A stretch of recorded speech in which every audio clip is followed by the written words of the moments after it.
I recently attended a non-Masonic function held in a church where the Freemasons had dedicated the building. Out in the parking lot after the function had ended, I made note of the cornerstone. Not realizing I was a Mason myself, one of the others in the group gasped, "Isn't that weird?" Weird. The word echoed through my brain like it had exploded from my 1970s quadraphonic speakers playing one of those old reverberating radio stations. Weird. Are we weird?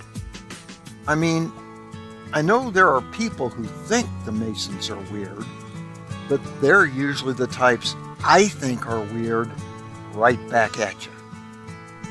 The person who said it, in fact, was a member of the church where we met. It's a mainstream Christian church that I always thought was pretty open-minded and tolerant, not weird.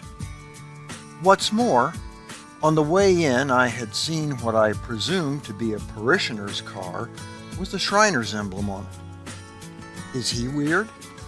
The church pariah, perhaps? I doubt it. And besides, if that was the viewpoint of the church, why on earth did the members decide to have the Masons dedicated?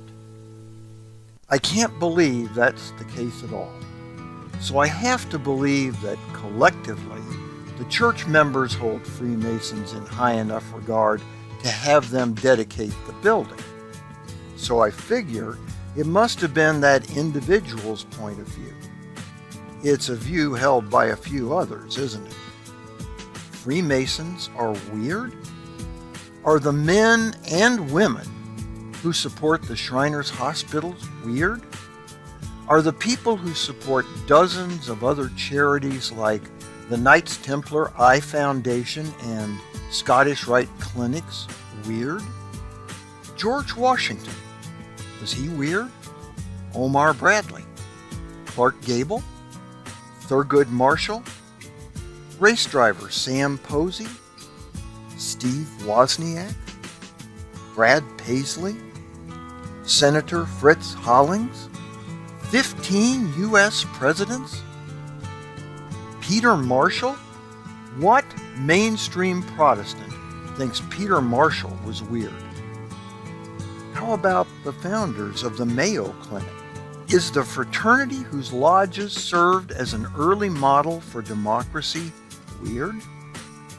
Were many of the leaders of the American Revolution weird? How about the very first organization to break down class barriers, declaring everyone in lodge to be equal? Or the lodges in Belgium that first put forth the shocking idea that women are equal to men? How weird is the first organization known to promote workers' rights? Guess where many of those weird leaders in medicine, education, the arts, literature, music, and architecture came from?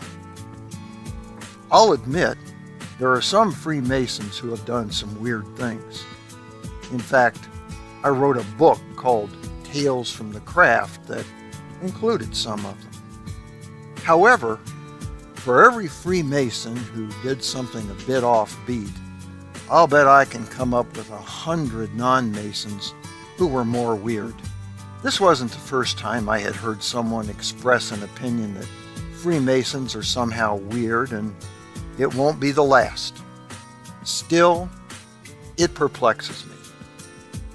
Maybe I'm just a little, well, weird. For the Whence Came You podcast, this is Steve Harrison with the Masonic Minute.